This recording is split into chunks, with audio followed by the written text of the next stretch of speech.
নমস্কার, আমি সৌনক প্রামাণিক। আপনাদের সবাইকে ব্লগ উইথ সৌগত চ্যানেলে স্বাগত জানাচ্ছি। সবার প্রথমে বলে রাখি, আমি আজকে দাঁড়িয়ে ন্যাশনাল হাইওয়ে 12-এ। তো আপনারা যদি এই চ্যানেলে নতুন হয়ে থাকেন তো প্লিজ এই ভিডিওতে লাইক করে দেবেন এবং একটা সাবস্ক্রাইব করে দেবেন। তো চলুন ভিডিওটা শুরু করা যাক।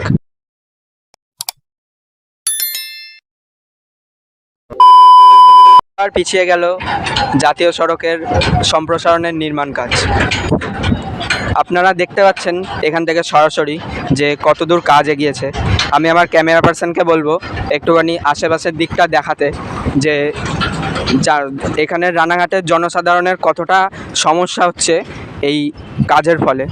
তো আপনারা দেখতেই পাচ্ছেন যে কতটা পরিমাণে ধুলো, কতটা পরিমাণে যানজটের সম্মুখীন হতে হচ্ছে সাধারণ মানুষদের, যার ফলে নিত্যযাত্রী এবং যারা পণ্যবাহী গাড়ি নিয়ে যায় তাদের পক্ষে খুবই সমস্যাজনক।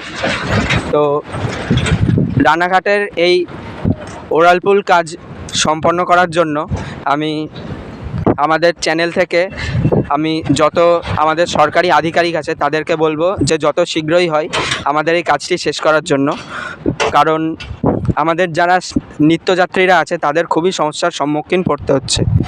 এখানে আপনারা দেখতে পাচ্ছেন যে কতটা পরিমাণে ধূলিকণা বাতাসের সঙ্গে মিশছে এবং আশেপাশে সেরকমভাবে কোনো রকম গাছপালা নেই, তো যার ফলে বায়ু দূষণের সংখ্যা প্রচুর পরিমাণে বাড়ছে।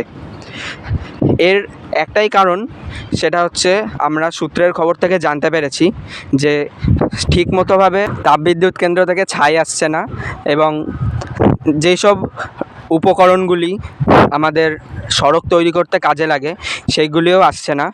আপনারা একটা জিনিস খুব ভালো করে হয়তো দেখতে পারবেন যে ওইখান দিয়ে একটি গাড়ি আসছে, তো গাড়ির চারপাশে আপনি দেখতে পাচ্ছেন কত ধুলো জমেছে।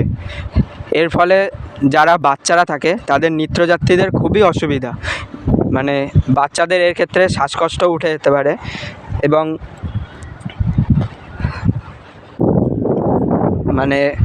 প্রচণ্ডই ধুলো এখানে, এত ধুলো কিছু দেখা যাচ্ছে না আর কি আশেপাশের জিনিস। তো এর ফলে খুবই সমস্যা হচ্ছে। জাতীয় সড়ক সম্প্রসারণ সম্বন্ধে এলাকাবাসীর কী মতামত সেটা আমরা এলাকাবাসীদের কাছ থেকে শুনে নেব। নমস্কার, আমি শঙ্কর কুণ্ডু, পেশায় একজন গৃহশিক্ষক। বিষয়টা হচ্ছে আমাদের যে রাস্তা তৈরির, আমরা শুনেছিলাম যে রাস্তা তৈরি হবে, অনেকটা এগিয়েছে, কিন্তু সমস্যা তো বহুল।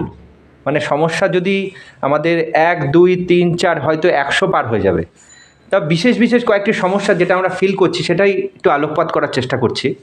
বিশেষ করে সবথেকে সমস্যা হচ্ছে যে সমস্ত টিনেজাররা আছে, যারা এই 10 বছর 12 বছর যারা স্কুলে যাতায়াত করে, তারা যখন রাস্তা দিয়ে যাতায়াত করছে তাদের যে ধুলো, যতই তাদের মুখে একটা মাস্ক পরা থাকুক বা কিছু, তারা প্রচণ্ড সমস্যায় হচ্ছে। আর তারপর হচ্ছে রাস্তার ধারে যাদের বাড়ি, তাদের সমস্যা তো বলার মতো নয়।